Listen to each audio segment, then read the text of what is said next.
दोस्तों, how are you. Study point की online class में आपका हार्दिक स्वागत है। तो जो आज हम करेंगे class 12th math RBC chapter number 7 में कौन सा है? अवकलन। अवकलन इसमें ये पूरा चैप्टर है। क्लास 12th में क्या है? ये पूरा चैप्टर है। वो जो 11th क्लास में था, इसका कुछ बेसिक रूप से आता था, फॉर्मूले आते थे, उसके यूज हमने कर लिए थे 11th क्लास में कि फॉर्मूले के यूज कैसे होते हैं, वो हमने देख लिए थे। अब 12th क्लास में इसके क्वेश्चन आते हैं, पूरा चैप्टर है और इसका अवकलन करना होता है। देखो बच्चों, अवकलन क्या होता है? अवकलन डी अपॉन डी एक्स की पावर n। एक्स क्या है? यहाँ पर कोई वेरिएबल है, इसमें कोई चेंज नहीं होता, जैसा है वैसा ही रहेगा। जो एक्स की पावर n है, यहाँ पर ये क्या है? कांस्टेंट, कोई संख्या है, कांस्टेंट, ठीक है, अचर संख्या है। ये क्या है? देखो, x का पावर जो n है, इसमें क्या होगा? n तो आगे आ जाता है, ठीक है। जो वेरिएबल है, वेरिएबल यानी x जैसा है वैसा ही पड़ा है, और n-1 यानी पावर में से -1 हो जाता है। ये इसका डिफरेंशिएशन हो गया, x के सापेक्ष करने पर ये आया हमें, ठीक है यार। जैसे हम इसमें एग्जांपल ले लेते हैं, डी अपॉन डी एक्स की पावर 3। ये वेरिएबल हो गया, आपको ये तो बता ही दिया मैंने यहाँ पे। और ये क्या है? यहाँ कांस्टेंट संख्या है, ये कांस्टेंट संख्या है। जैसा इस फॉर्मूले के अनुसार होगा ऐसा ही ये क्वेश्चन होगा। देखो, वेरिएबल है, जैसा वैसा ही रहेगा। और जो x की पावर है, वेरिएबल की जो पावर है, जो कांस्टेंट संख्या है, वो क्या आगे आ जाती है और पावर में से -1 हो जाता है। तो क्या बचेगा? 3x²। ये हो गया इसका अवकलन।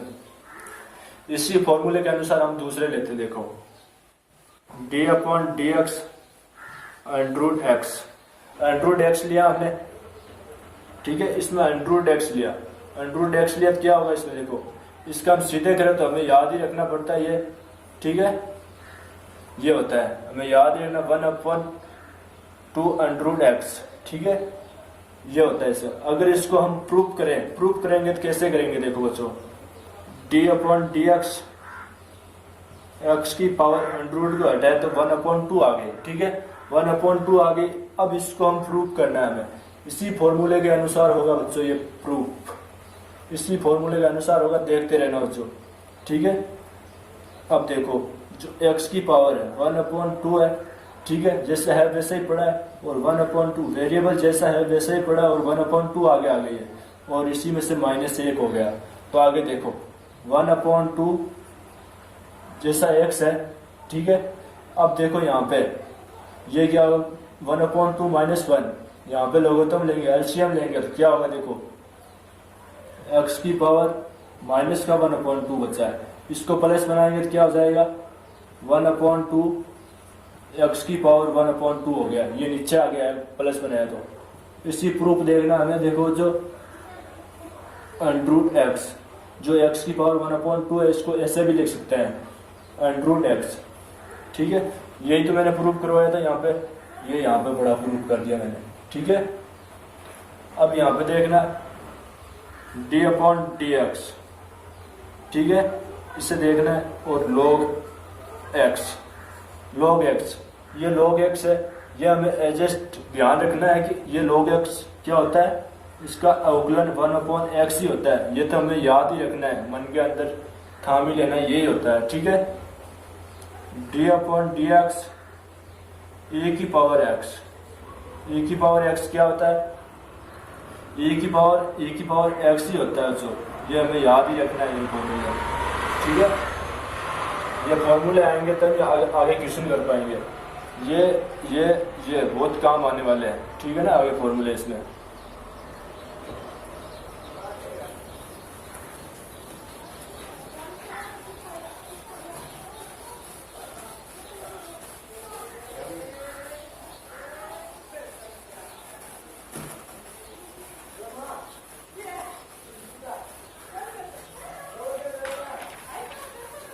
आगे देखो फॉर्मूले में, d upon d x log e a की पावर x। अब हमें ये याद रखना है। तो देखो, इसका क्या होगा? 1/, एक्स log ई ए हो गया। ये हमें याद ही रखना है। अगर D upon d x log base में क्या है ई, ए की पावर एक्स इस तरह होगा, ठीक है, याद ही रखना हमें ये डी अपॉन डी एक्स, इसमें ए की पावर एक्स, इसका कैसे होगा ये याद रखना आप बच्चों यहाँ पे, ठीक है। ए की पावर एक्स log ई ए, ये होगा इसका, ये फॉर्मूले हो गए। अब इसमें कुछ ट्रिग्नोमेट्री फॉर्मूले होते हैं, वो भी हमें याद करने पड़ेंगे इसमें, जो इसका यूज आता है उकलन में यूज आता है ट्रिग्नोमेट्री फॉर्मूले को भी। देखो ये फॉर्मूले जरूर याद होना चाहिए हमें। D upon d x sine x का कॉस एक्स, ये हमें याद ही रखना बच्चों, मैं जल्दी जल्दी उतार रहा हूँ, उतार लेना साथ में। D upon d x cos x का हो गया minus sine x.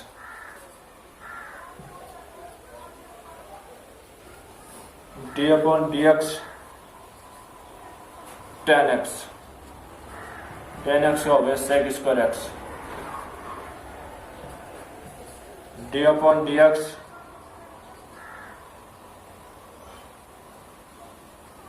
Cot x का हो गया minus cosec square x. D upon d x sec x का हो गया sec x into tan x. D upon d x cosec x, minus का कोसेस एक्स इंटू का कॉट एक्स। ये हो गए कुछ ट्रिग्नोमेट्री फॉर्मूले जो अवकलन में यूज होते हैं, वो ज्यादा ध्यान रखना इसका। आगे जो होते हैं ट्रिग्नोमेट्री इनवर्स फंक्शन होते हैं, जो ट्रिग्नोमेट्री इनवर्स फंक्शन जो वो फॉर्मूले होते हैं वो भी उसमें यूज होते हैं। देखो बच्चों कैसे होते हैं। D upon d x sine inverse x, तो साइन इनवर्स आ गया, हमें याद ही रखना है कि 1 minus x square, under root 1 minus x square. D upon d x cos inverse x, इसी का ही माइनस बनाना, ध्यान रखना बच्चों यहाँ पे।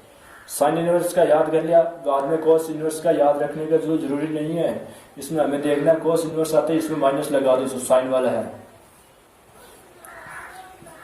1 minus x square. D upon d x tan inverse x. Tan inverse x का क्या होता है देखो, जो इसमें क्या करना 1 upon 1 plus x square. Sine inverse का याद कर लिया 1 माइनस एक्स स्क्वायर होता है, अंडर रूट होता है, ठीक है। अंडर रूट को हटाना है और माइनस की जगह प्लस लगाना है, ये याद रखना है इसमें।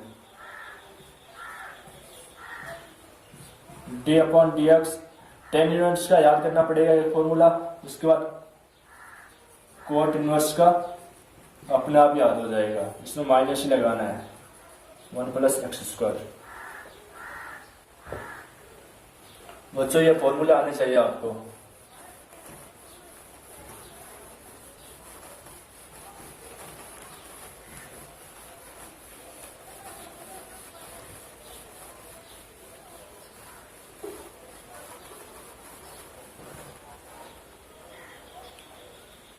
आगे जो फॉर्मूला देखो,